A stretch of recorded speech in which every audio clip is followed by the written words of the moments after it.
नमस्कार, स्वागत है आपका डीडी न्यूज़ में और आप देख रहे हैं एक्सप्रेस न्यूज़। इस बुलेटिन में हम आपको दिखाते हैं दिन भर की तमाम खबरें एक नए और फटाफट अंदाज में।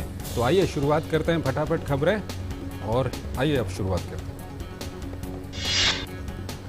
राज्यसभा में बच्चों के यौन शोषण से जुड़े कानून पॉक्सो एक्ट को और सख्त बनाने के लिए पॉक्सो संशोधन विधेयक चर्चा के बाद पारित किया गया। इसके मुताबिक बच्चों के खिलाफ यौन अपराध करने वाले दोषियों को और सख्त सजा का प्रावधान है। विधेयक में बच्चों के बलात्कार को दोषियों को फांसी तक की सजा का प्रावधान किया गया है। इसके साथ ही बाल पोर्नोग्राफी पर जेल और भारी जुर्माने का प्रावधान है। महिला एवं बाल विकास मंत्री स्मृति ईरानी ने कहा कि बच्चों के खिलाफ यौन अपराध और बलात्कार के मामलों की त्वरित सुनवाई के लिए केंद्र सरकार ने 1023 विशेष फास्ट ट्रैक अदालतें गठित करने को मंजूरी दी है। केंद्र सरकार ने पिछले कुछ सालों में देश में सांप्रदायिक तनाव में कमी आने का दावा किया है। गृह राज्य मंत्री जी किशन रेड्डी ने बुधवार को राज्यसभा में प्रश्नकाल के दौरान एक सवाल के जवाब में खुफिया ब्यूरो के आंकड़ों के हवाले से बताया कि 2013 में सांप्रदायिक घटनाओं के 823 मामले दर्ज किए गए, जबकि 2018 में इनकी संख्या घटकर 708 रह गई। सांप्रदायिक हिंसा रोकने के लिए अलग से कानून बनाने के सवाल पर जी किशन रेड्डी ने कहा कि सांप्रदायिक तनाव और हिंसा से निपटने के लिए नया कानून बनाने की कोई जरूरत नहीं है। केंद्र सरकार समय समय पर राज्य सरकारों को इस बारे में खुफिया जानकारियां साझा करने के साथ साथ परामर्श भी जारी करती रहती है। राज्यसभा में भाजपा के डी राजा और अन्ना द्रमुक के डॉक्टर वी मैत्रेयन सहित 5 सदस्यों को उनका कार्यकाल पूरा होने पर बुधवार को विदाई दी गई। डी राजा और मैत्रेयन के अलावा 3 अन्य सदस्य अन्ना द्रमुक के आर अर्जुनन, आर लक्ष्मणन और टी रत्नावेल हैं।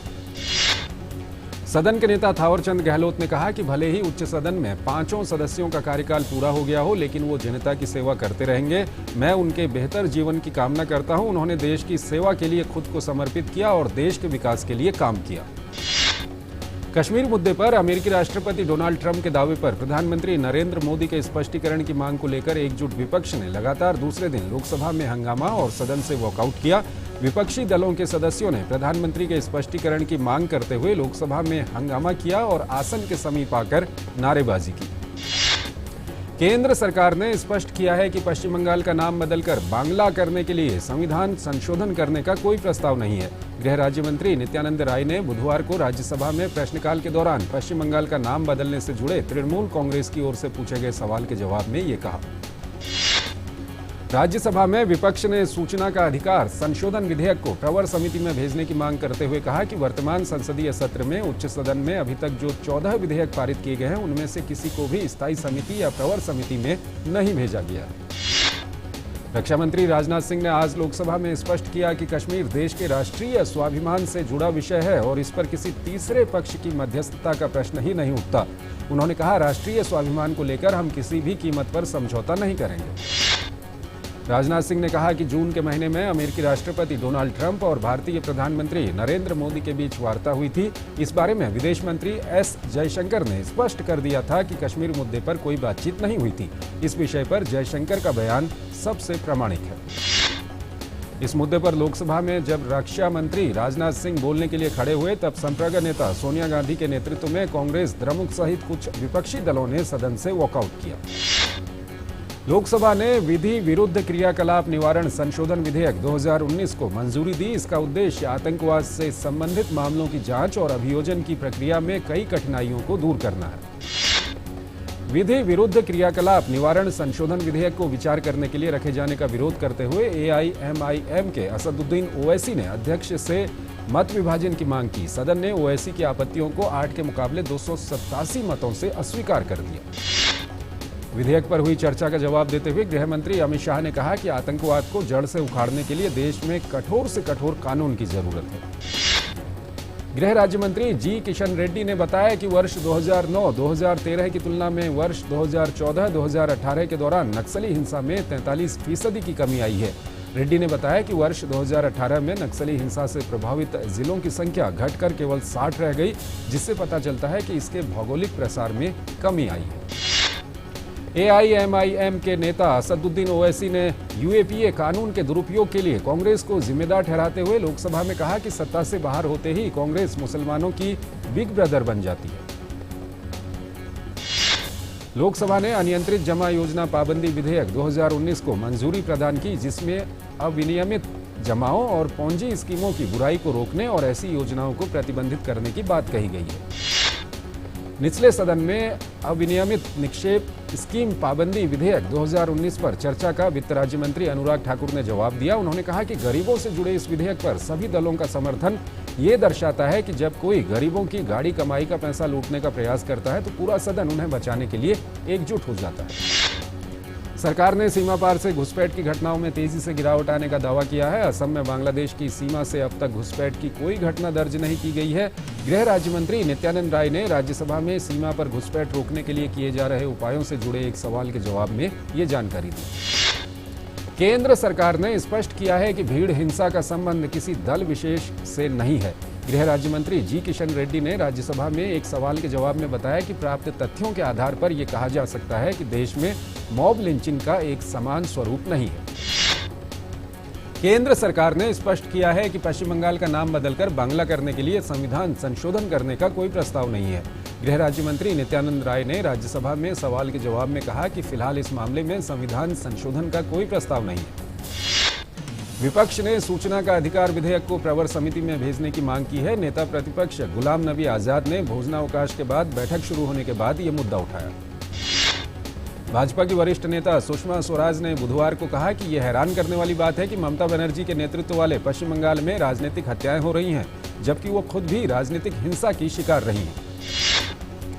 असम विधानसभा और स्थानीय निकायों में असम के लोगों के लिए सीटों की संख्या आरक्षित करने को लेकर फिर से गठित की गई उच्च स्तरीय समिति की पहली बैठक बुधवार को हुई, जहां सदस्यों ने समिति की शर्तों में बदलाव के सुझाव दिए ताकि मूल नागरिकों को जमीन के अधिकार देने की संभावनाओं पर भी चर्चा की जा सके। बैठक में केंद्रीय गृह राज्य मंत्री जी किशन रेड्डी ने कहा है कि केंद्र सरकार समिति को काफी महत्व देती है और इसे पूरा समर्थन देगी ताकि समिति समय गंवाए बगैर अपने कार्यों को पूरा कर सके। सदस्यों ने सुझाव दिए कि असम में लोकसभा क्षेत्रों में राज्य के मूल निवासियों के लिए आरक्षण के मुद्दे और केंद्र सरकार की नौकरियों में आरक्षण के मुद्दे को भी इसके दायरे में लाया जाना चाहिए। सरकार ने राज्यसभा में दिवाला और शोधन अक्षमता संहिता विधेयक पेश किया। विधेयक ऋण समाधान प्रक्रिया को समय पर पूरा करने और शेयरधारकों के हितों के बारे में अधिक स्पष्टता देने के उद्देश्य से लाया गया है।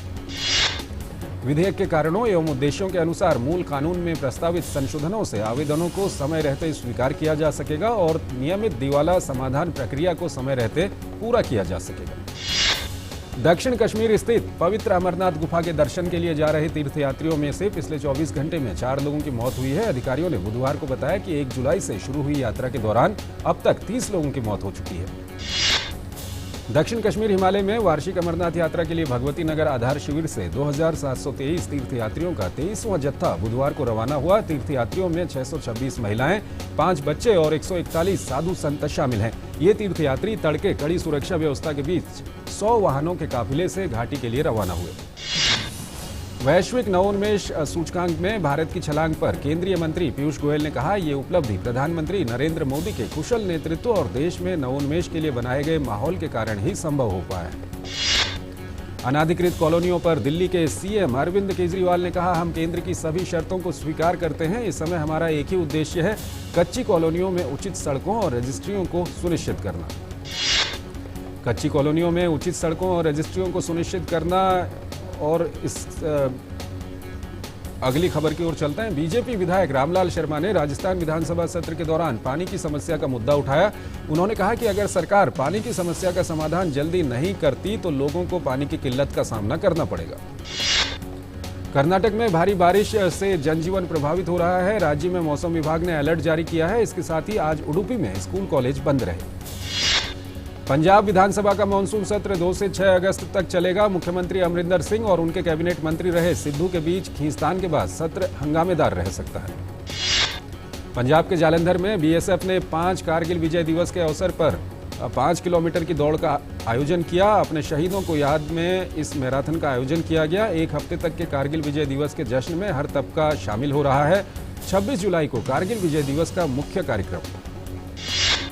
नागालैंड के मुख्यमंत्री नेफी रियो ने मंत्रिमंडल में मामूली फेरबदल किया है। रियो ने अपने भाई झालियो रियो को मुख्यमंत्री का सलाहकार बनाया है। वो विधानसभा में उपाध्यक्ष थे। मुख्यमंत्री वित्त, कार्मिक और प्रशासनिक सुधार विभाग का प्रभार संभालते रहेंगे और वो आवंटित नहीं किए गए विभागों का भी प्रभार संभालेंगे। आंध्र प्रदेश विधानसभा के अध्यक्ष तम्मिनेनी सीताराम ने एक अभूतपूर्व कदम के तहत बुधवार को स्थापित नियमों के कथित उल्लंघन पर 3 समाचार चैनलों के प्रतिनिधियों के विधानसभा भवन में प्रवेश पर रोक लगा दी। एक छोटा सा ब्रेक लेते हैं, यहां पर आप बने रहिए डीडी न्यूज के साथ।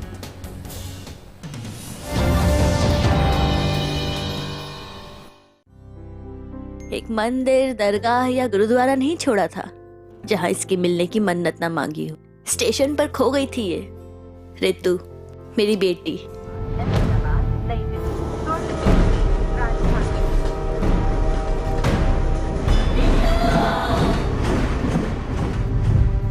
और देखो ना, ये मिली भी तो कैसे, इन उंगलियों के निशान से। आधार कार्ड बनवाया था इसका, तब काम आया। नहीं तो पता नहीं। आप भी अपने बच्चों का आधार कार्ड बनवा लेना प्लीज। सुना, वो आधार में बच्चों की फिंगरप्रिंट लेते हैं ना? उससे कोई भी खोए हुए बच्चे को अपने घर तक पहुंचा सकता है। कई बच्चों को अपने परिवार से मिलाया है आधार ने। ये तो मैंने सोचा ही नहीं था। तो अब सोच लो। पूरे देश में कहीं भी हो, आधार से ही तो छोटे बड़े सबको मिली है एक सी पहचान।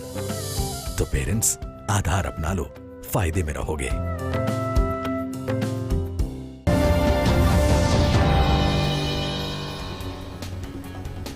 स्वागत है आपका ब्रेक के बाद, और आइए अब फटाफट खबरों के सिलसिले को आगे बढ़ाते हैं। हरिद्वार में दिल्ली की पूर्व मुख्यमंत्री और दिवंगत वरिष्ठ कांग्रेस नेता शीला दीक्षित की अस्थियां विसर्जित करते बेटे संदीप दीक्षित वहां पर मौजूद थे। बेटी लतिका दीक्षित व अन्य कांग्रेसी नेता भी वहां पर मौजूद थे। दिल्ली पुलिस ने लापरवाह और भ्रष्ट पुलिस वालों को जबरन रिटायर करने का आदेश जारी किया है। इस नियम के तहत पहले पुलिसकर्मियों की जांच की जाएगी और उसके बाद कार्रवाई होगी। पश्चिम बंगाल के कूच बिहार में बाढ़ से प्रभावित ग्रामीण गांव के एक हिस्से से दूसरे हिस्से तक पहुंचने के लिए मेकशिफ्ट नाव का इस्तेमाल करने को मजबूर हैं।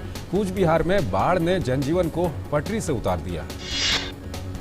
पश्चिम बंगाल के सिलीगुड़ी के कई हिस्सों में भारी बारिश हुई है। भारी बारिश के कारण जगह जगह जल भराव हो गया है, जिस कारण आम जनजीवन प्रभावित हुआ है। छत्तीसगढ़ के 3 दिनों के दौरे पर 15वें केंद्रीय वित्त आयोग के सदस्यों ने यहां त्रिस्तरीय पंचायती राज संस्थाओं और नागरिक निकायों के निर्वाचित प्रतिनिधियों और राजनीतिक दलों से चर्चा की। वित्त आयोग ने स्थानीय निकायों के सशक्तिकरण और उनके माध्यम से जनहित के कार्यों के प्रभावी क्रियान्वयन के बारे में प्रतिनिधियों से सुझाव मांगे।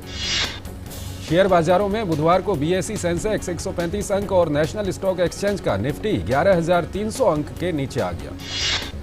मजबूत वैश्विक रुख के साथ दिल्ली सर्राफा बाजार में सोने और चांदी के भाव में तेजी रही। सोना 150 रुपये बढ़कर 35,870 रुपये प्रति 10 ग्राम पर पहुंच गया। न्यूयॉर्क में सोना बढ़कर 1425 रुपये 40 पैसे प्रति औंस पर रहा, जबकि चांदी $16.58 प्रति औंस पर रही। वैश्विक स्तर पर सकारात्मक रुख के बीच सटोरियों के सौदा बढ़ाए जाने से वायदा बाजार में कच्चे तेल की कीमत बुधवार को 0.59% बढ़कर 3,939 रुपये प्रति बैरल पर पहुंच गई। Premium video streaming company Netflix ने अमेजन प्राइम वीडियोज और अन्य स्थानीय खिलाड़ियों से मिल रही प्रतिस्पर्धा के बीच भारतीय प्रयोगकर्ताओं को लुभाने को 199 रुपये का मोबाइल ओनली प्लान पेश किया। पीयूष गोयल ने आज कहा है कि देश में रेलवे की 821 हेक्टेयर से अधिक भूमि पर अतिक्रमण है और इसे मुक्त कराने के लिए सक्रिय रूप से कदम उठाए जा रहे हैं। मर्सिडीज बेंज निर्माता डैमलर को इस साल अप्रैल-जून तिमाही में घाटा हुआ है। करीब 10 साल में पहली बार किसी तिमाही में कंपनी को हानि हुई है। अमेरिका में भारत के राजदूत हर्षवर्धन श्रृंगला ने कहा है कि भारतीय सूचना प्रौद्योगिकी उद्योग भारत और अमेरिका के बीच कारोबारी संबंधों को प्रोत्साहित करने में एक महत्वपूर्ण पक्ष है। श्रृंगला ने कहा कि भारतीय सूचना प्रौद्योगिकी कंपनियों ने अमेरिका के विभिन्न राज्यों में अरबों डॉलर का निवेश किया। जापान की प्रमुख कार निर्माता कंपनी निसान ने दुनिया भर में 10,000 पदों पर छंटनी की योजना बनाई है। इससे पहले मई में निसान ने 4,800 पदों पर कटौती की घोषणा की थी। दिग्गज इस्पात कारोबारी लक्ष्मी मित्तल के अनुज एवं भारतीय उद्योगपति प्रमोद मित्तल को आज बोस्निया में गिरफ्तार कर लिया गया। उन पर धोखाधड़ी एवं ताकत के दुरुपयोग का संदेह है। व्हाट्सएप के वैश्विक प्रमुख विल कैथकार्ट इस सप्ताह भारत आएंगे। इस दौरान उनके सूचना प्रौद्योगिकी मंत्रालय और भारतीय रिजर्व बैंक के अधिकारियों से मुलाकात करने की उम्मीद है। नोएडा और ग्रेटर नोएडा में प्रॉपर्टी खरीदना अब सस्ता हो गया है। नए फैसले के तहत ग्रुप हाउसिंग में 6% और कॉमर्शियल में 25% सरचार्ज समाप्त कर दिया गया है। वहीं कॉमर्शियल प्रॉपर्टी के सर्किल रेट में 21% की कमी हुई है। डिजिटल संचार आयोग डीसीसी ने एयरटेल, वोडाफोन, आइडिया पर 3050 करोड़ रुपए का जुर्माना लगाए जाने की ट्राई की सिफारिश को मंजूरी दी। कंजर्वेटिव पार्टी के नेता चुने गए बोरिस जॉनसन ने ब्रिटेन के प्रधानमंत्री पद का कार्यभार ग्रहण कर लिया है। इससे पहले थेरेसा मे ने महारानी एलिजाबेथ द्वितीय को अपना इस्तीफा सौंप दिया है। ब्रिटेन के नए पीएम को प्रधानमंत्री नरेंद्र मोदी ने बधाई दी।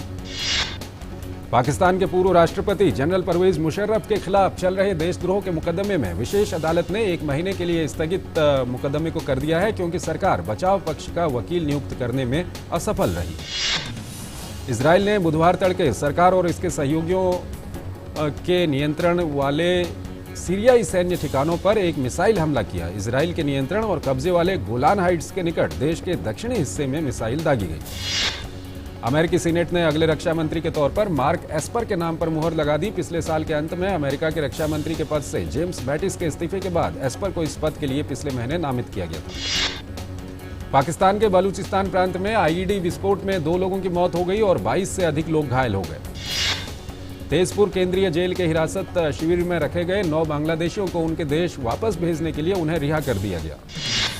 श्रीलंका की सरकार ने देश के पर्यटन क्षेत्र को फिर पटरी पर लाने के लिए आगमन पर मुफ्त वीजा सेवा को फिर शुरू करने की घोषणा की।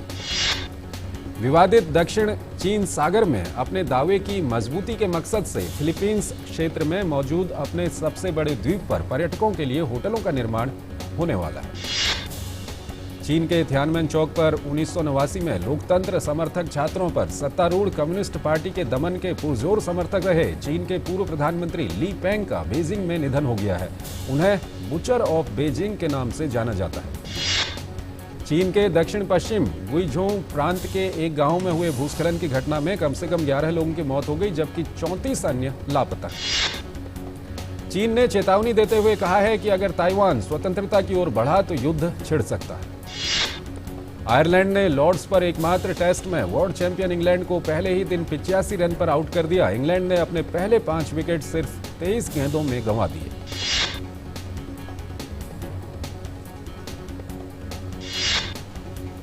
एक और छोटा सा ब्रेक लेते हैं यहाँ पर। आप बने रहिए डीडी न्यूज के साथ।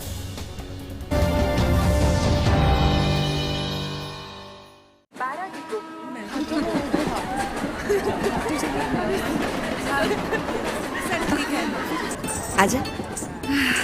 कैसा रहा काम का पहला दिन? अच्छा था। दीदी, आप गर्भनिरोधक गोलियां लेती हैं? हाँ, क्यों? नहीं, वो गांव में बुआ जी कहती थी कि सर टकराने से सर पे सींग निकल आते हैं, या फिर फल का बीज खा लिया तो पेट में पेड़ उगेगा, है ना? और ये भी कहती होगी कि गर्भवती औरतों को नदी नहीं पार करनी चाहिए। बुआ जी तो ये भी कहती होंगी कि लड़कियों को नौकरी नहीं करनी चाहिए। तुम तो करती हो। बुआ जी की सब बातें कब से मानने लग गई। यूं ही रह मत मानो, गोली की सच्चाई को जानो। नए जमाने की गर्भ निरोधक गोलियां हैं आसान, असरदार और भरोसेमंद। तभी तो विश्व भर में करोड़ों महिलाओं को गोली में विश्वास।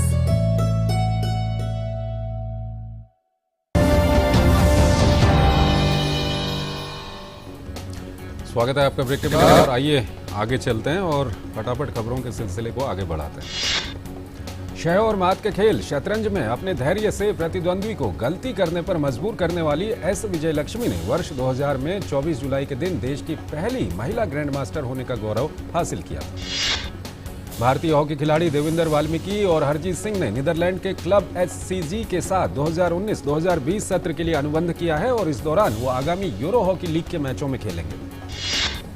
भारतीय बैडमिंटन खिलाड़ी के श्रीकांत का खराब फॉर्म जापान ओपन में भी जारी रहा और उन्हें बुधवार को यहां पहले दौर में ही हमवतन HS प्रणॉय से हार का सामना करना पड़ा।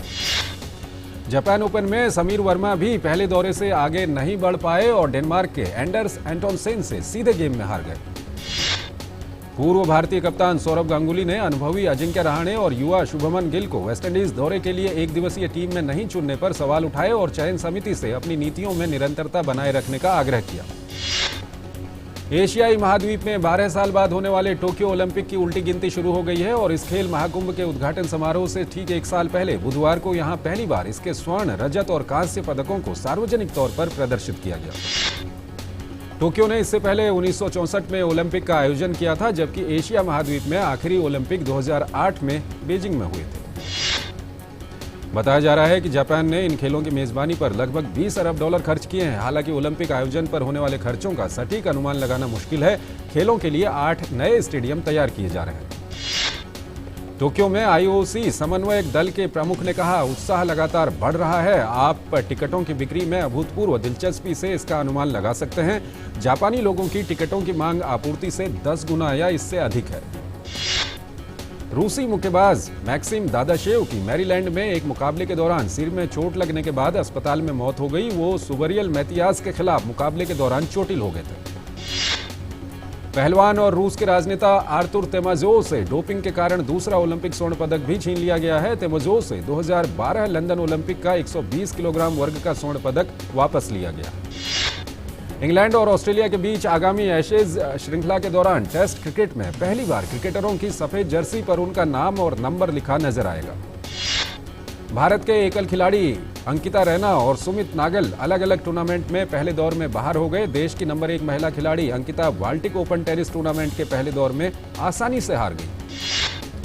पाकिस्तान क्रिकेट बोर्ड के अध्यक्ष एहसान मानी को आईसीसी की प्रभावशाली वित्तीय एवं व्यावसायिक मामलों की समिति का प्रमुख बनाया गया है। ओलंपियन आसिफ बाजवा को आधिकारिक तौर पर पाकिस्तान हॉकी महासंघ का महासचिव नियुक्त किया गया। वो दिग्गज शाहबाज अहमद की जगह लेंगे। पाकिस्तान के दिग्गज तेज गेंदबाज वसीम अकरम ने कहा कि मधुमेह की दवा इंसुलिन साथ में ले जाने के कारण मैनचेस्टर हवाई अड्डे पर अधिकारियों ने उनके साथ खराब व्यवहार किया और उन्हें शर्मसार करवाया गया। बांग्लादेश ने श्रीलंका में गर्मियों के मौसम को देखते हुए कोलंबो में होने वाली 3 एकदिवसीय अंतर्राष्ट्रीय क्रिकेट मैचों की श्रृंखला के लिए तेज गेंदबाज शफीउल इस्लाम को अतिरिक्त तेज गेंदबाज के रूप में अपनी टीम से जोड़ा। श्रीलंका के मुख्य कोच चंडिका हाथुरु सिंघे से बांग्लादेश के खिलाफ एक दिवसीय श्रृंखला के बाद पद छोड़ने के लिए कहा गया है। इस साल की पहली सुपरहिट उड़ी को कारगिल विजय दिवस पर 500 सिनेमाघरों में फिर से प्रदर्शित किया जाएगा। एक्ट्रेस सोनाक्षी सिन्हा की फिल्म खानदानी छापाखाना अगले महीने 2 अगस्त को रिलीज होने के लिए तैयार है। दीपिका पादुकोण मेघना गुलजार की आने वाली फिल्म छपाक में एसिड अटैक पीड़िता लक्ष्मी अग्रवाल का किरदार निभा रही हैं। दीपिका ने हाल ही में छपाक की शूटिंग खत्म की है। जेम्स बॉन्ड की 2 फिल्मों में फेलिक्स लेटर का किरदार निभाने वाले एक्टर डेविड हेडिसन का निधन हो गया है। वो 92 साल के थे। करण ने डियर कॉमरेड एक्टर विजय देवराकोंडा के साथ हुई मीटिंग की एक तस्वीर शेयर की और दमदार व इंटेंस लव स्टोरी के लिए स्टार और मेकर्स की सराहना की। नच बलिए 9 की धमाकेदार शुरुआत हो गई है। सारे कंटेस्टेंट के नाम भी सामने आ गए हैं। सलमान खान द्वारा प्रोड्यूस किए गए इस सीरियल में इस बार जज की भूमिका में होंगी बॉलीवुड एक्ट्रेस रवीना टंडन और कोरियोग्राफर अहमद खान। सिद्धार्थ मल्होत्रा और परिणीति चोपड़ा स्टारर फिल्म जबरिया जोड़ी 2 अगस्त को रिलीज हो रही है। नेटफ्लिक्स की वेब सीरीज सेक्रेड गेम्स का दूसरा सीजन 15 अगस्त से शुरू होने जा रहा है। सीरीज के दूसरे सीजन का ट्रेलर पिछले दिनों रिलीज हुआ था, जो कि बेहद हिट रहा। बॉलीवुड एक्ट्रेस नोरा फतेही इन दिनों नोरा अपनी आने वाली फिल्म स्ट्रीट डांसर के लिए कड़ी मेहनत कर रही हैं, जिसकी शूटिंग का एक वीडियो उन्होंने अपने इंस्टाग्राम अकाउंट पर भी शेयर किया। सुपरस्टार आमिर खान ने फिल्म दंगल की रियल नायिका बबीता फोगाट को टीवी के dance reality show Nach Baliye 9 में पार्टिसिपेट करने के लिए शुभकामनाएं दी। प्रियंका चोपड़ा जोनस की अगली film the sky is pink का फर्स्ट लुक दर्शकों के सामने आ गया है। आईआईटी जेईई में दाखिले के लिए गरीब परिवारों के छात्रों के लिए सुपर 30 कार्यक्रम चलाने वाले आनंद कुमार के जीवन पर आधारित Hrithik Roshan starrer film super 30 को अब दिल्ली में भी टैक्स फ्री कर दिया गया। तो इस बुलेटिन में फिलहाल इतना ही। आप हमारी पूरी टीम को इजाजत दीजिए। नमस्कार।